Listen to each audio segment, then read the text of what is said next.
भगवान श्री हरि ने राम जी के रूप में अवतार क्यों ग्रहण किया? जिस राम नाम को लेकर पत्थर भी तर जाते हैं, जिस राम नाम से कलिकाल में हर कष्ट को दूर कर दिया जाता है, आखिर उस राम नाम को प्रणीत करने वाले भगवान श्री राम के अवतार की कथा क्या है? भगवान शंकर द्वारा माँ पार्वती को जो 3 प्रसंगों के अंतर्गत श्री रामा अवतार की कथा सुनाई गई, आइए वही कथा आप और मैं भी श्रवण करते हैं। जय श्री हरि। पूज्य गुरुदेव के चरणों में बारंबार प्रणाम। प्रथम जो मैं पूछा सो कहूँ, जो मुँह पर प्रसन्न प्रभु आए हूँ। राम ब्रह्म चिन्मय अविनाशी, सर्वरहित सब उरपुर बासे। नाथ धरऊँ नर तनु कहूँ हेतु, मोहि समझाए कहूँ वृषकेतु। उमा बचन सुनि परम विनीता, राम कथा पर प्रीति पुनीता। वे कहते हैं कि हे प्रभु, यदि आप मुझ पर प्रसन्न हैं तो जो बात मैंने आपसे पूर्व में पूछी वही कहिए कि श्री राम जी ब्रह्म हैं, चिन्मय अर्थात ज्ञान स्वरूप हैं, अविनाशी हैं, सबसे रहित सबके हृदय रूपी नगरी में निवास करने वाले हैं। फिर हे नाथ, उन्होंने मनुष्य का शरीर किस प्रकार धारण किया? हे धर्म की ध्वजा धारण करने वाले प्रभु, सब समझाकर मुझे रामा अवतार की कथा को श्रवण करवाइए। इस प्रकार माँ पार्वती के पूछने पर भगवान शंकर कहते हैं कि जब जब होए धर्म के हानि, बाढ़े असुर अधम अभिमानी। कहीं अनीति जाए नहीं बरनी, सिदहि विप्र धेनु सुर धरनी। तब तब प्रभु धरि विविध शरीरा, हरहि कृपा निधि सज्जन पीरा। हे पार्वती, यही कारण तुम्हें सुनाता हूँ कि जब जब धर्म की हानि होती है, नीच अभिमानी राक्षस बढ़ जाते हैं, अन्याय करते हैं जिसका वर्णन नहीं किया जाता, ब्राह्मण गो देवता पृथ्वी कष्ट पाते हैं, तब तब ये कृपा निधान श्री हरि भांति भांति के शरीर धारण कर सज्जनों की पीड़ा का हरण करते हैं। असुर मार थापहि सुरन, राखे निज श्रुति हेतु। जग विस्तार विशद जस, राम जन्म कर हेतु। वे असुरों को मारकर देवताओं को स्थापित करते हैं, अपने वेदों की मर्यादाओं की रक्षा करते हैं, जगत में अपना निर्मल यश फैलाते हैं। वे रामचंद्र जी, इसी कारण वे श्री हरि अवतार ग्रहण करते हैं।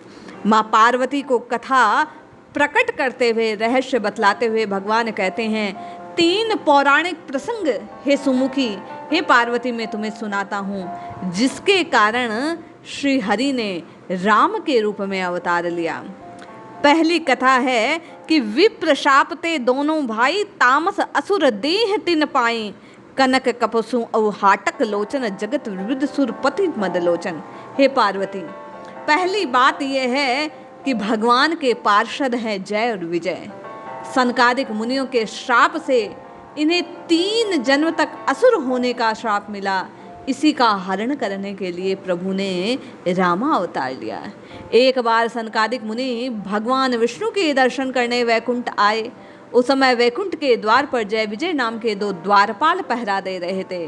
जब सनकादिक मुनि द्वार पर होकर आने लगे तो जय विजय ने हंसी उड़ाते हुए उन्हें बेंत आड़े लगाकर रोक लिया।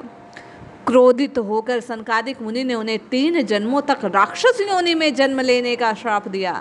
क्षमा मांगने पर सनकादिक मुनि ने कहा कि तीनों ही जन्म में तुम्हारा अंत स्वयं भगवान श्री हरि करेंगे। इस प्रकार 3 जन्मों के बाद तुम्हें मोक्ष की प्राप्ति होगी। पहले जन्म में जय विजय ने हिरण्यकश्यपु और हिरण्याक्ष के रूप में जन्म लिया। तब भगवान के वराह अवतार लेकर हिरण्याक्ष और हिरण्यकश्यपु का मर्दन किया है। उस समय भी भगवान के अवतार के लिए भगवान के परम भक्त प्रहलाद जी द्वारा उनके नाम का सहारा लिया गया, जिससे नाम उच्चारण से, आर्त भाव से पुकार के कारण प्रभु अपने भक्त की रक्षा करने के लिए हे सुमुखी नरसिंह स्वरूप में प्रकट होते हैं। दूसरे जन्म में जय विजय ने रावण और कुंभकर्ण के रूप में जन्म लिया। इनका वध करने के लिए भगवान विष्णु को राम का अवतार लेना पड़ा। तीसरे जन्म में ये जय विजय शिशुपाल और दंतवक्र के रूप में जन्मे। तब भगवान श्री कृष्ण ने इनका वध किया। इस प्रकार जय विजय को रावण और कुंभकर्ण के रूप से मुक्त करने के लिए हे पार्वती, भगवान श्री हरि ने राम का अवतार लिया। दूसरे प्रसंग की ओर संकेत करते हुए प्रभु कहते हैं कि मनु और उनकी पत्नी शतरूपा ने मनुष्य जाति की उत्पत्ति मानी जाती है। मनु, महाराज मनु से मनुष्य की उत्पत्ति। दोनों पति पत्नी धर्म और आचरण में बहुत पवित्र थे। वृद्ध होने पर मनु अपने पुत्र को राजपाट देकर वन को चले गए। वहां जाकर मनु और शतरूपा ने कई हजार वर्षों तक भगवान विष्णु को प्रसन्न करने के लिए हे सुमुखी तपस्या की। प्रसन्न होकर भगवान विष्णु प्रकट हुए। वर मांगने को कहते हैं। मनु और शतरूपा जी श्री हरि से कहते हैं कि हमें आपके समान पुत्र की अभिलाषा है। प्रभु मुस्कुराते हैं और कहते हैं, मेरे समान तो मैं ही हूँ, इसलिए आपकी अभिलाषा को पूरित करने के लिए मैं स्वयं तुम्हारे पुत्र के रूप में जन्म लेऊंगा। तुम कुछ समय बाद अयोध्या के राजा दशरथ के रूप में जन्म लेना। उसी समय में आपके पुत्र बनकर आपकी इच्छा को पूरित करने आऊँगा। इस प्रकार मनु और शतरूपा को दिए वरदान को पूरित करने के लिए भगवान श्री हरि ने हे सुमुखी राम के रूप में अवतार ग्रहण किया। भगवान भक्तों का पालन करने वाले हैं। रामा अवतार के तीसरे प्रमुख प्रसंग की ओर संकेत करते हुए भगवान शिव माँ पार्वती से कहते हैं कि हे देवी, नारद शाप दीन एक बारा कलप एक तहि लागी अवतारा, गिरिजा चकित भई सुनि बानी, नारद विष्णु भगत मुनि ज्ञानी। हे महाराज, नारद जी ने श्राप दिया। वे तो भगवान के अनन्य भक्त हैं और परम ज्ञानी हैं, फिर उन्होंने श्री हरि को ऐसा श्राप क्यों दिया? इस कथा की ओर संकेत करते हुए श्री हरि की रामा अवतार के कारण को प्रकट करते हुए श्री शंकर जी कहते हैं कि देवी, एक बार देवऋषि नारद को घमंड हो आया कि कामदेव भी मेरी तपस्या और ब्रह्मचर्य को भंग नहीं कर सकता। ये बात सब जगह कहते कहते नारद जी मेरे पास आए। मैंने श्री हरि के यहाँ ना जाने की बात कही, किंतु नारद जी अभिमानवश श्री हरि के धाम पहुँच गए। करुणा निधान भगवान जो भक्तों के शत्रुओं को नाश करने वाले हैं, अपने परम भक्त देवर्षि नारद के घमंड रूपी शत्रु का नाश करने का उन्होंने निश्चय कर लिया। और नारद जी जिस राह से जा रहे थे, उसी राह पर श्री हरि ने अपनी माया से एक सुंदर नगर का निर्माण कर दिया। राजकुमारी का रूप और सौंदर्य, स्वयंवर की माया को देखकर नारद जी का मन मोहित हो गया। वे स्वयं भी स्वयंवर में हिस्सा लेने के लिए मन बनाते हैं और दौड़े दौड़े श्री हरि के पास जाते हैं। उनसे उनका श्री हरि का हरि स्वरूप मांगते हैं और राजकुमारी को अपने द्वारा ग्रहित करने की बात कहते हैं। भगवान उन्हें वैसा ही कर देते हैं। नारद जी स्वयंवर में लौटते हैं, मुख वानर के समान हैं। मेरे दो गण भी देवी उस समय ब्राह्मण का वेश बनाए उसी माया रचित नगर में बैठे थे। जब राजकुमारी स्वयंवर में आती है, बंदर के मुख को देखती है तो नारद जी को देखकर क्रोधित हो जाती है।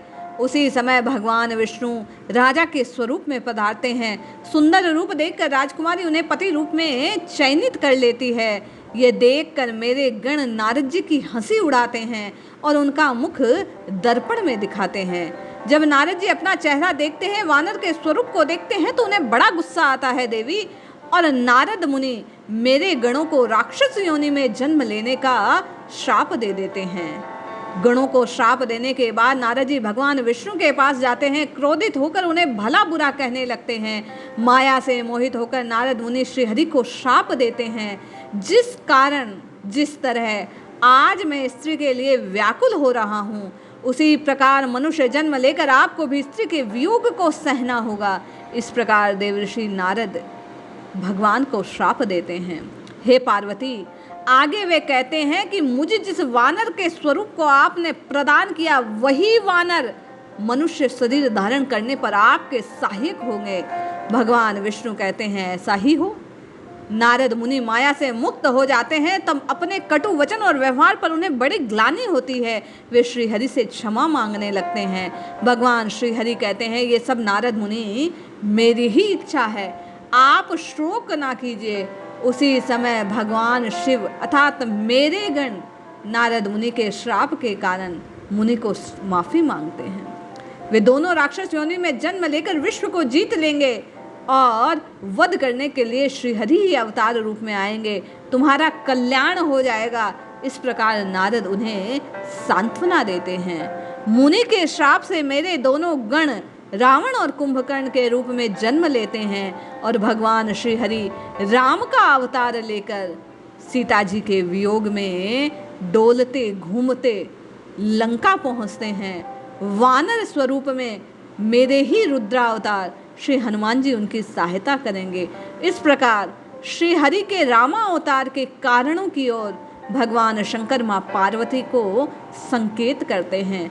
कलिकाल में भगवान के नामा अवतार की बड़ी महिमा है। रामा अवतार ने जिस प्रकार पल पल भक्तों का हित किया, उसी प्रकार कलयुग में ये नामा अवतार प्रभु का नाम, ये राम राम राम राम जपना जीव के कल्याण को प्रकट करने वाला है। भगवान शंकर का वचन है कि जो जीव राम राम राम राम इस प्रकार आठों पहर जपता है, उसके कष्टों को मैं रुद्र स्वयं नष्ट कर देता हूँ। इसलिए आप और मैं भी भगवान श्रीहरि के राम नाम का उच्चारण नित्य करें और अपने कष्टों से मुक्ति पाएं। जपिए जपिए जपिए, नित्य निरंतर प्रभु के नाम को जपिए और अपना कल्याण सुनिश्चित कीजिए। जय श्री हरि।